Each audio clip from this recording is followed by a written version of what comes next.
Je, ni mambo gani muhimu siku ya Alhamisi Kuu? Siku ya Alhamisi Kuu ni muhimu sana katika kanisa.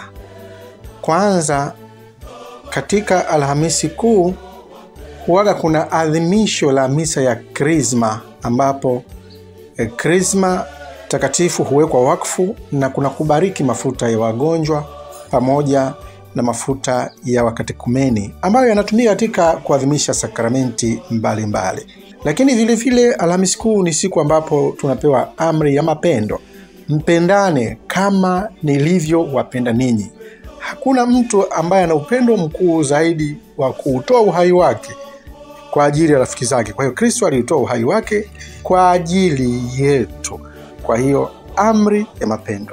Lakini siku hii kuna kuoshwa miguu, ambapo tukifundishwa hiyo amri ya kupendana, mpendane ninyi kwa ninyi. Na Kristo ametupa mfano wa kutuosha miguu na sisi tuoshane kama ishara ya upendo sisi kwa sisi. Vile vile Alhamisi Kuu ni siku ya karamu ya mwisho, tunaita karamu ya Bwana.